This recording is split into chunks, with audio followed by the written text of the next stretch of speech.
салом дӯстон, барои дастрас намудани доруҳо аз сайти софсавдору истифода баред. Барои зиёд кардани мӯи сар ё зиёд кардани риш ё барои зиёд кардани қувваи мардинагӣ ё барои зиёд кардани вазни худ ё кам кардани вазни худ ба рақамҳои рӯи экран муроҷиат намоед. Агар доруи харидорӣ кардаи шумо фоида нарасонад, аз номи юристи ҷай муроҷиат кун, возвратш мекунанд. Доставка ба ҳама шаҳрҳои Федератсияи Россия ва берун аз Россия дар муддати 2 рӯз карда мешавад. Фурсатро аз даст маде.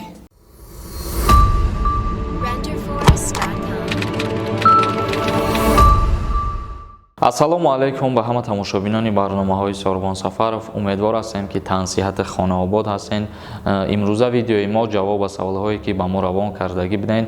Агар саволи ҳар касеро ки мо нахондем, пешакӣ узр мепурсем, чунки саволҳои такрорӣ мисли ҳар дофа бисёранд дар комментарияҳо.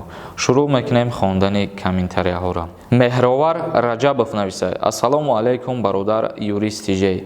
Мегуфтӣ ки баъд аз соли нав, яъне ки соли 2021 марзҳо байни Русия ва Тоҷикистон кушода мешаванд ё ин ки не? Дар ҳамин бора ягон ҷавоби аниқ дода метавонед ё ки не? Пешакӣ раҳмати калом барои ҷавоб доданат. Дар бораи ие ки дар соли 2021 оё парвозҳо ё ки границаҳо байни Тоҷикистон ва Россия кушода мешаванд ё ки не, мо ягон чӣ гуфта наметавонем, чунки ин чиз аз мо вобастагӣ надора ва ягон чӣ пешгӯирам кардагӣ нестанд. Ҳукумати Россия ё ки ҷумҳурии Тоҷикистон дар ин мавзӯъ ягон чӣ пешниҳод кардагӣ нестанд ки мисол кушода мешава, огоҳ бошед. Агар ки ягон пешниҳод шуд ва ягон гап шид дар ин бора, иншааллоҳ ки мо видео мекунем, шуморо хотиррасон мекунем. Мутаассифона дар ин мавзӯъ ягон хабар ҳоло нестай. Саидов Саибек нависад: ассалому алайкум. Сози бародар, саволи ман ҳамин ки аз Россия билет харом мешавад через электронни почта, худам дар Тоҷикистонам. Агар ти ягон асос дошта бошӣ, мисол аз ӯ тараф ба тира билет харидорӣ кунанд мешава, лекин ягон асос надошта бошӣ ва ту аз Россия ягон каса бугӯй ба тира чипта харидорӣ куна, и хеле намешава бародари азиз. Як чизи дигаре ба шумо мегӯям ки агар мисол инами электронни билет харидорӣ кардани бошен, просто як бор бидроен аму сайтҳои авиакассаҳоро бибинен, ба моҳи март, ба моҳи феврал ё ки ба моҳи январ, ба ҳамин моҳҳора билет ҳастай дар фурӯш. Лекин дар иҷа як гапе ки оё дар ӯ вақт чӣ гап шиданаш мумкин аст? Оё сарҳадҳо кушода мешаванд ё ин ки не? Агар мисол шумо ба моҳи феврал ё ки январ пешакӣ билет харидорӣ мекунен, дар ӯ вақт марзҳо ҳамихе баста бимонанд ё ки парвозҳо кушода нашаванд, билетона шумо истифода наметавонем бурда. Чунки бисёре аз бародарон дар ҳамин комментарияҳои ма қайд мекунанд ки мисол мо чандин моҳ пеш билет харидагем, ҳамин чӣ мешава? Ё ки як хелеш менависанд мо аз Россия чанд моҳ пеш аз карантин билет харидагем, ҳамин чӣ мешава? ҳамин хе бародаро бисёр ҳастанд, ба ҳамин хотир аз пеши худтон билет харидорӣ накунед ба ягон моҳере ки ҳоло дар ӯ моҳ ягон чӣ муқаррар шидагӣ нестай. Флоу навистай: рейсҳои доимӣ баъди 15-ум ҳуй мешавад мегӯянд, ростай ака? Мо дар ин бора гуфтем ки ягон чӣ пешгӯӣ карда наметавонем ва аз пеши худмон ҳечӣ гуфта наметавонем. Мо ҳар чиза мехоҳем ки ба асос пешкаши шумо бигардонем. Дар моҳи декабр то охири моҳи декабр ҷадвали рейсҳои чартерӣ биромадагӣ аст. Ман ба шумо пешкаш гардондагиам 140 парвоза, ҳамаша гуфтагитон ҳастам. Дар ҳолате ки рейсҳои чартерӣ муқаррар кардагиянд, имкон аст ки рейсҳо дар ин моҳ ҳам кушода нашаванд. Фаридун Ҷалилов навистай: як ҳамин давлати Беларусия монда буд ки через ҳамин давлат Россия рафта мешидак. ин давлати Беларусия хати бале чандин нафаро рафтагиянд, вале мутаассифона Беларусия ҳукуматаш худаш тасмим гирифтагия ки марзҳои худша аз сабаби зиёд паҳн нашидани беморӣ аз нав баста бигардонад. Сафарбек Шамсуллоев нависад: ака дар бораи РВП и вид на жительство камтар маълумоти пурра медодӣ маълумот. Меган РВП-ра аз байн гирифтиянд, рост боша? Ман дар як новости ҳамин чиза хондам ки президенти Федератсияи Россия ҳамин гуна пешниҳод кардагие ки квота барои гирифтани шаҳрвандии Россия кам карда шавад ва РВП низ бояд аз байн бурда шавад. Вале мутаассифона дар ин бора маълумоти пурра надорам. Иншааллоҳ ки як маълумоти пуррара дастрас кунем, баъдан видео мекунем, мефаҳмонем ба шумо. Дилшод Урозов нависад: салому алайкум бародар, ман як бародари тоҷик, як савол дорум, ҷавоб диҳед. Мегӯянд ки роҳҳо баъди соли нав боз мешаванд. Ҳамин гап рост аст ё ин ки не? Ҷавоб медодем. Дар ин бора мо дар аввали видео аллакай қайд карда гуфтем, бародари азиз. Ир нависад: салому алайкум ака, мо ай Тоҷикистон через Беларусия омадем, границаи Россия гузаштем пинҳонӣ, через ҷангал, паспортҳо монда, печати Россияро задагӣ нестанд. Аи тараф чӣ хел мо хона равем? Илтимос ҷавоби моро гӯед бародар. Ина бародарони азиз, дар ҳолате ки шумо ғайриқонунӣ марзҳоро убур мекунед, баъд ҳамин хели мушкилиҳо ба сари шумо меояд.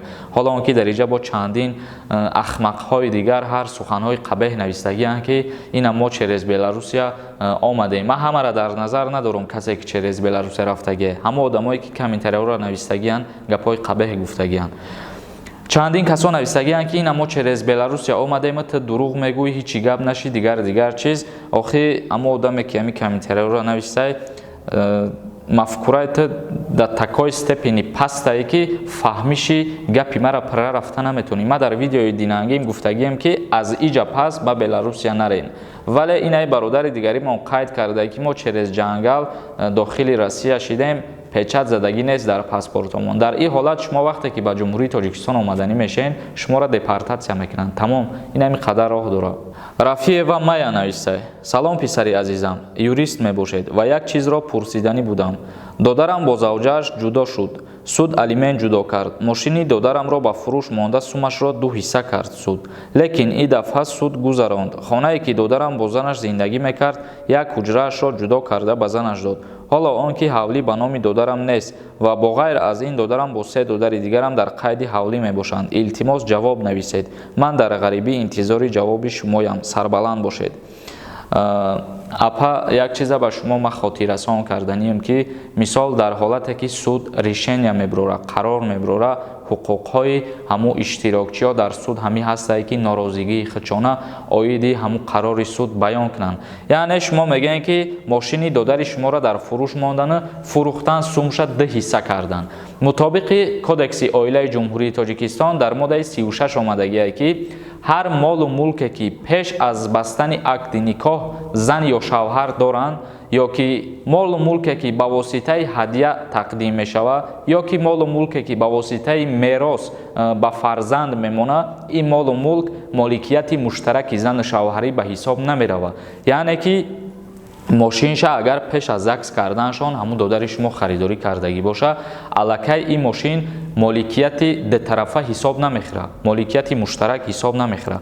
Моликияти муштарак дар ҳолате ҳисоб мехӯрад ки дар давоми зиндагӣ ҳар чизеро ки ба кору фаъолият анамун шавҳар ба даст меёрад ва дар давоми зиндагӣ агарам ки ҳамун мошина ягон кас ҳадияшам кардагӣ боша, вай моликияти муштарак ба ҳисоб намеравад ва шумо ҳақ ва ҳуқуқ доред ки ба суди олии ҷумҳурии Тоҷикистон норозигии худтона оиди ҳамин қарори суде ки бировардагӣ баён кунед ва оиди хонарам низ ҳамчунин ки хона ба номи худаш нестай ва дар ӯ хона ғайр аз ин додари шумо бо 3 писари дига, 3 фарзанди дига ҳаёт ба сар мебаранд.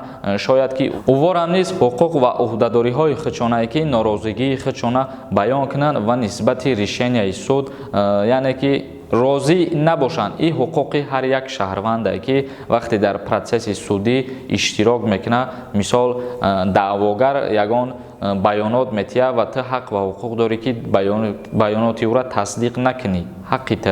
ё ки мисол судя дар ҳолате ки қарори суда мебирора мехона, мисол мега ки ин ҳамин шахсият мошин дорад, мошинаш фурӯхта мешавад ва пулаш тақсим карда шавад. Дар ин ҳолат ҳаққи ҳамун шаҳрвандае ки норозигии худша баён кунад ва бига ки ман розӣ нестам барои ҳамин моликията тақсим кардан. ҳамин қадар ба фикрам ки маълумот додам дар ин бора кофӣ ва кифоя. Миша нависад: салому алайкум сози брат, ман гражданини Россия ҳастам, ҳозир дар Москва қарор дорам. Модари ман метавонад Тоҷикистон биёяд ба заграни тоҷикӣ? Илтимос ҷавоб шабате. Албатта ки модарат метавонад ба воситаи гражданствои ту ба Федератсияи Россия интиқол дода шавад. Лики нависад: ҳамин бародар да коме дизлайк монда, ман хеле шахсора нешитаю мужик. Агар ки ту ҳунар медошти рангин ҳамин биро хабарора барои бародарои расон. мешинӣ ғайбат мекунӣ, мардбача набояд ихелӣ шава, ин шербачаи тоҷики худ монад, бояд ира дастгирӣ кунем, на ин ки танқид. Сорбон бачаи оча ба пеш, саводи теда слова нет ба пеш. Азор Аҳмад инам хеле нафароида ки суханҳои хуб менависанд ва моро дастгирӣ мекунанд ва ӯ касое ки танқид мекунанд ё ягон сухани бад менависанд, ӯвора мо аҳамиятам наметиҳем. Вайҳо ҳамин қадара бидонанд ки вақти худшона беҳуда сарф мекунанд, ҳамун 1 минута ё 5 минуте ки комментарияи безеб менависанд, вақти худшона мегиранд. Мо ӯ комментариёра намехонем, на аҳамиятшон метиҳем, яъне ки ба назаршонам намегирем, просто мегирем, заблокировать мекунем, тамом. ҳазор раҳмат шумода. Бародарони азиз, видеоро ҷамъбаст мекунем. Ягон саволи дигар боша, саволтона дар поёни видео равон кунен. Дар канали Юрист Тижей обуна шидана фаромӯш намекунем. Худованд ҳамаи мо ва шуморо нигаҳбон бошад.